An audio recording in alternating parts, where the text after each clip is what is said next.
Yo, it's your boy Oblink, and today, this is What If Deku was betrayed by Allmight. With that being said, let's get into it. Slick talker since a jet. Winter time, all the time, ooh, yeah. Look at the way that I move, swag. Disrespectful and I'm rude, okay. I had cocaine in the school.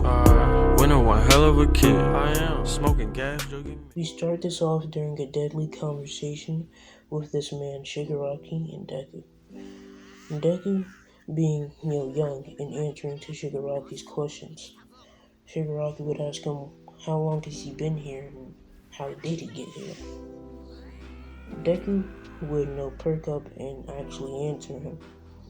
He would tell him that his mom abandoned him after, years of his quirk not developing. When he was 4, they said, a quirk hasn't showed up yet, he might be a late bloomer. They hoped and hoped, but 4 years later, nothing happened. The only thing that changed is the fact that Deku has a baby brother. He was born not too long after he turned 8. Once that happened, his mother had hopes that this child would have a quirk, unlike Deku. And Deku wound up here, abandoned, forgotten about.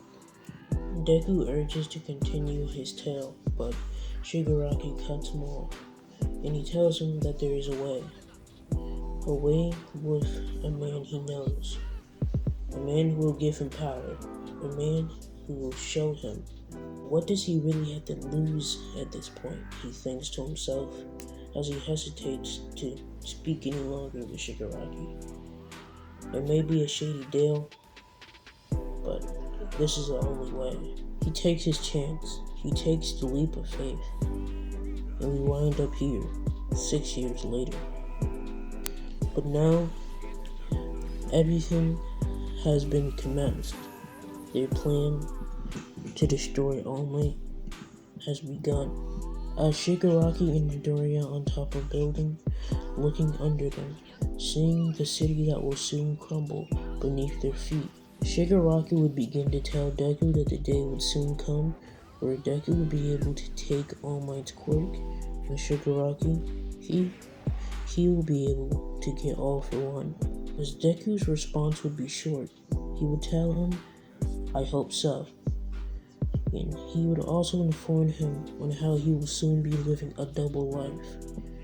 He is supposed to be adopted by Inko Midoriya. Deku tells Shigaraki his farewells, saying he won't see him in months until the All for One Alliance. We time skip weeks after the meeting between Deku and Shigaraki. Deku is now going to the same middle school with Bakugo, except for the fact that he's not getting bullied.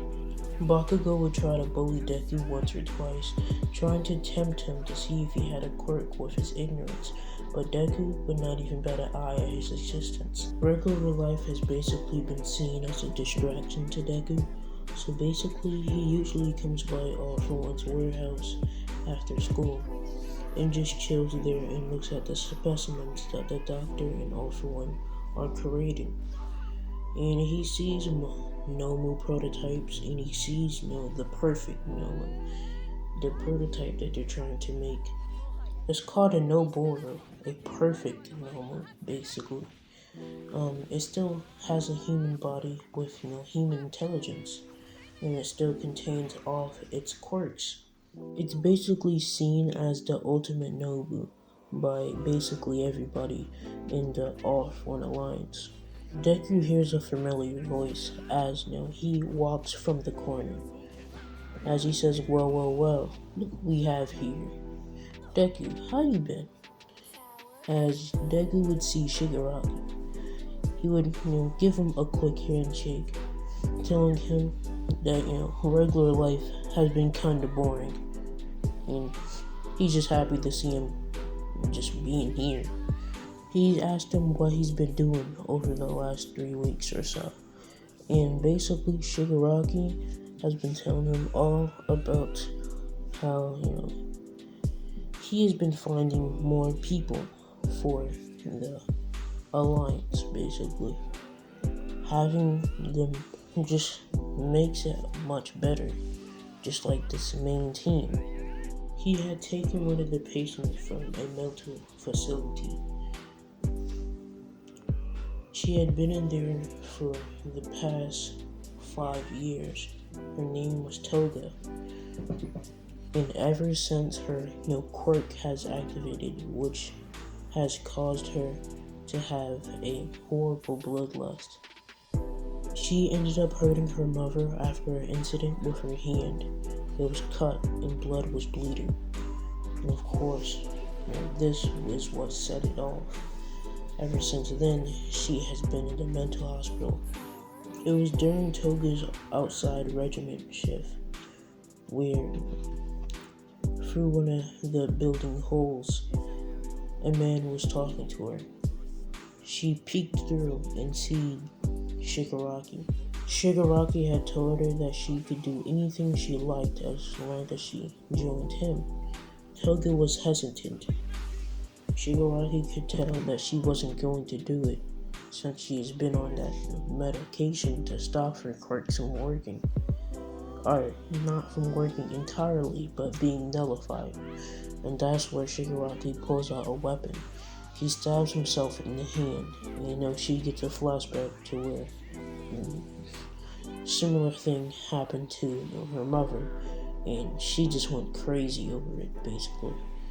And it basically activated her quirk, and her medication had basically wear off because of how much blood was shed then.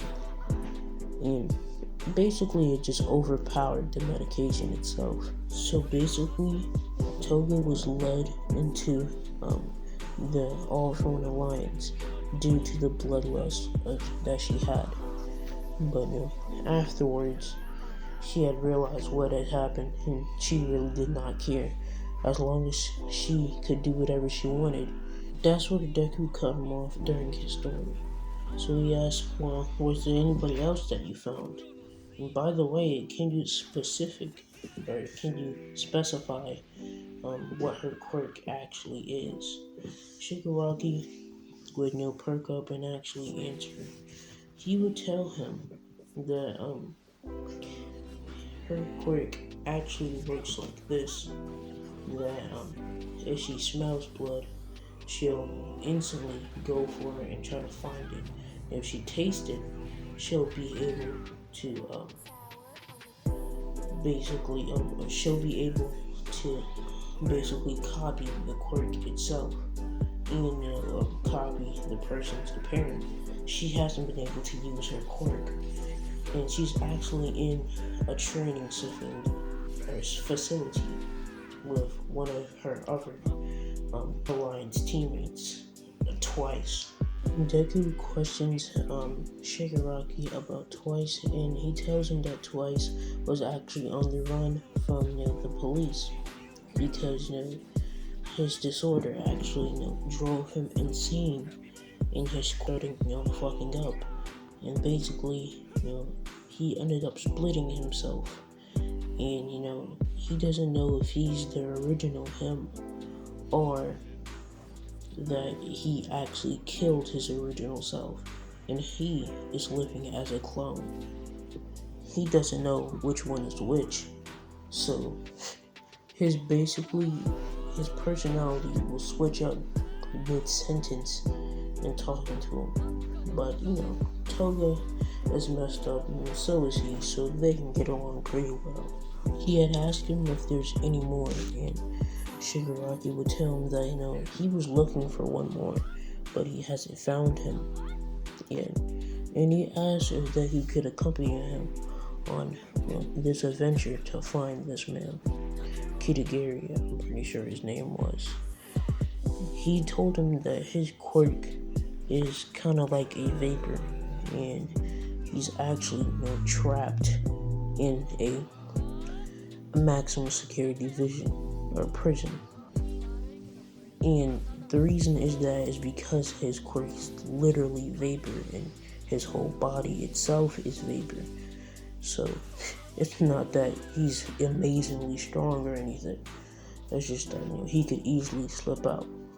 if it wasn't for the fact that he was Vapor. Deku would have a very simple idea, or at least in his head. He would just basically just infiltrate the prison with this man Shigaraki and just start a riot from the inside out, just clearing out anything except for his cell, since Kirigiri cannot get out, since he is especially locked up by a certain material just made for his court to be stopped. So basically, all they have to do is just find where his specific cell is at during the riot. Basically, the riot has cleared out the whole prison. These are maximum security prison villains. They want to get out. They were probably already planning it right before they came in. So, might as well just had cause of this. Just made their job way easier. So, basically, everything would go as expected. They would find the prison that Kirigiri as Vapor is locked in. They would break it out, as Kirigiri would be like awakening from a trance, as he would ask, where is he? The last thing he remembered is how he was caught. It was during a bank robbery with one of his associates, I guess. And he was caught by this prism thing that kinda sent out a whole scanner looking for the Vapor, his whole existence, and it was sucking it into the prism. So basically, it's made specifically for like smoke vapor type of quirks and all that stuff. So this man tells them all about that weirdo stuff that no one really cares about, and they're like, alright, that's cool, but we gotta dip. So pretty much this man Shigaraki and Deku, they just run off with this man Kirigiri, and that's where he gets his signature armor around. And it basically like the armor basically can basically instantly move as he thinks to transform into something else. So it's basically, it allows him to have full movement as if he was a human and a cyborg at the same time. Everything would go as expected. They would then reach the Alliance facility, and they would go in and they would see Toga and Twice training during the 1v1. And they would pretty much go back and forth with top tier fighting. Actually, Toga was losing when they came in, and she's actually adapting to how Twice is fighting. Basically, Twice keeps on multiplying, and once he does in that time frame, the clone could only do what he did in that time frame when he multiplied. It's basically like a downfall to his quirk at this point because he hasn't mastered it yet. So it's a lot easier for enemies to basically to adapt to what's happening. And Toga's weird, Toga's crazy, but in this one she's not dumb, so it's not that hard for her. She adapted pretty quickly. So pretty much Kirigiri, Shigaraki, and Deku are all watching this battle, and Deku said, "So this is who you brought to the table? They're not crazy, but he's basically questioning on why he even bring them here, because it's not like they're crazy strong anyway." And Kirigiri says yeah, but basically Shigaraki would tell Deku that these people, like this group itself, the Alliance, All for One's Alliance, will soon become a powerhouse. And he basically just explains why, because it's a battlefield. Everybody's shedding some type of bloodshed, and it's easy to get a hold of it. Especially for Togen, she's quick. She's really fast. So it's easy for her to get a hold of it. And she was trained as if she was like an assassin or something.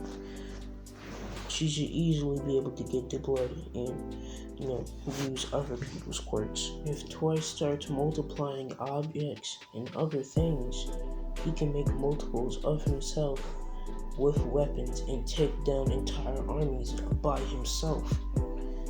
So, just by of what their abilities could do, they're more valuable than somebody who's strong but their ability can't do much.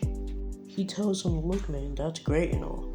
I really understand your point, but what I'm really thinking about right now is, how am I supposed to get into UA with no quirk? And, Shigaraki tells him that, All for One is getting him covered on that front. As, Deku, smirks. Alright, this is the end of this Whatif or whatever, something like that. I'm tired as hell.